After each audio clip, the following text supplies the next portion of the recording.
frustrating a little bit too sometimes, I think, because like when you were chasing that tunnel that was running from, across the, what would be the northwest corner of the garden shaft and then falling over towards the baby blob, and you guys were chasing that tunnel. Well, Yeah. if you are putting down, your borehole, you're starting your drill right here, you might miss it by the time you get down there. And that's got to be one of the most frustrating things because of the walk of that drill.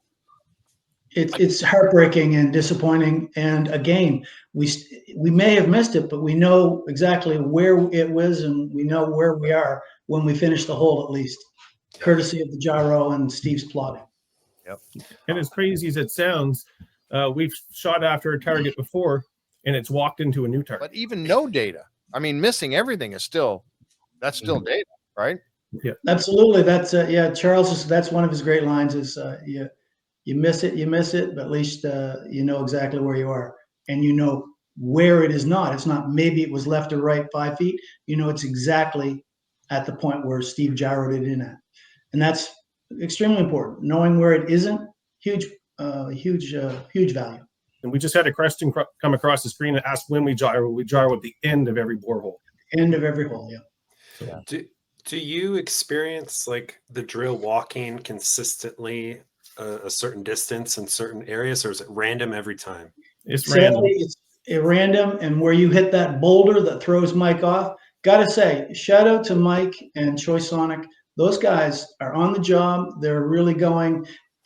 They're trying to find the balance between getting the hole done, driving the footage down, and getting down there quickly, and hitting the target. And I think in the future, we're going to see a little more focus on some precision and slow directional drilling, because everybody's quite disappointed that, a lot of holes, you just aren't getting the information you need. And it's down to where you hit the boulder or where you ricochet off of that beam. And those are the inhomogeneous ground that he's drilling through. Is that the function of the diversion, or the whole straying? It's a function of the inhomogeneous stuff you're traveling through. Shafts, tunnels, boulders in the till. It's very difficult. And the more, so I'm going to clarify a little bit too. The more disturbance. So if we're drilling in an area where we have 20, 30, 40, 100 boreholes, Mike, our driller, is more apt to walk. If we're drilling in a brand new area, he tends to be pretty straight. We had holes this year that were literally almost perfectly straight, 2 inches, 4 inches, 6 inches from top to bottom. I would say the average hole would run about 3 feet. If I had to average them all out, the average hole from surface to 150 feet is about a 3-foot run. That's just average. It's not consistent, but it is fairly straight when Mike's drilling in a area where there's no boreholes. One other thing, as you go at depth, you can pretty much hit a target, plus or minus 3 or 4 feet at 120 feet. But we're taking them down to 220 or 230 feet sometimes. And those holes, as you get deeper, once it starts to wander, it gets that wandering spirit, and it'll take off as much as 15 feet. Wow. So how do you decide how deep you're going to go, and how do you decide when to call it? For example, someone says, I want you to get down 180 feet here, but you only get down to 150 and you run into something or don't something or whatever. But I guess, as far as the depth and when to actually call, say, no, we've gone far enough. There's nothing here to see. So I can touch quickly, and then I'll let you finish, Terry, on that one. Sure. So going into the year, we have multiple targets that we want. So we come up with a plan. Terry will present his, I'll present mine, Scott, the owners, Charles, anybody to do with the money pit will come in. And so let's say we're chasing a tunnel. We know that 95-foot tunnel that goes under the garden shafts is 95 feet. So we come in with a target. And so we'll say we'll tap out that drill program at 120 feet. So we hit the sand seam. And so that's a drill program. But then we'll talk about the 230-foot ones or 240, where you go back to the Ideon targets, right? They were very deep in the money pit. And we were looking for deep, high-density targets at 230 feet. So usually the depth is dictated by what we're chasing. So we know what we're chasing, or at least we believe what we're chasing, and we know at what depth it is. So we have to create a program around that. Yeah. And if you haven't, if I may, if you haven't hit it at that certain point where that particular tunnel, the target of your current borehole you're beyond target depth, well, then you're not going to hit it by going any deep. It's just so you'll cut it off at that point. I just wonder if you ever decided, well, we're down here to 95 feet. We didn't hit anything. Let's go another 20 just kind of for fun to see if there is anything down here. Yeah. With geophysical targets, that's absolutely what we do. It's very important. Geophysics is it's a bit of a voodoo science. They can get the XY quite often, but the depth is something it's plus or minus 30 feet. So, you'll go an extra 10 or 20 feet at least on those types of holes.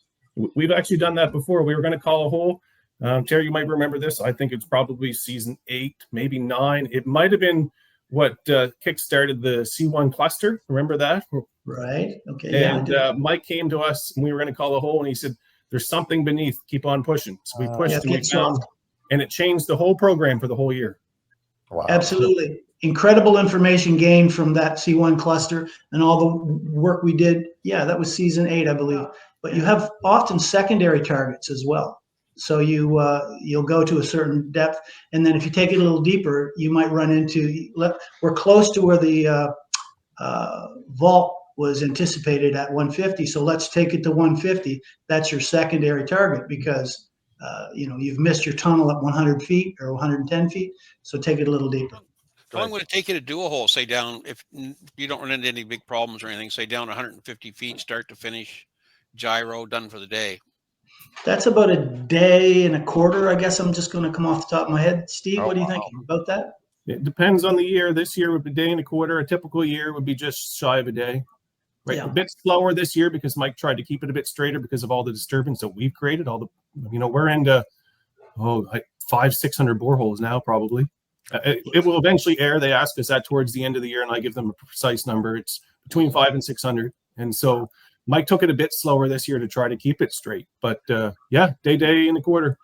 Yeah. Because when he strays a little bit, he'll go into a proximal hole and it'll take off because the softer ground draws the drill bit toward it. Yeah, we've had those situations too when they were drilling over just in front of I don't remember the borehole numbers, but they were just in front of the garden shaft, just to the south side of the garden shaft. And you guys actually hit a pocket of air pressure, I'm going to call it, blowing up through there. What was that all about? Was that really a pocket of pressurized air down there?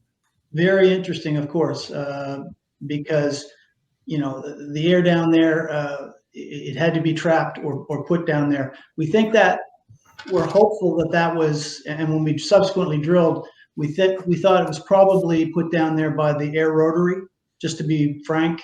But the possibility that you're chasing is that you've got an air pocket within an enclosed cavern vault, treasure chamber type of a situation.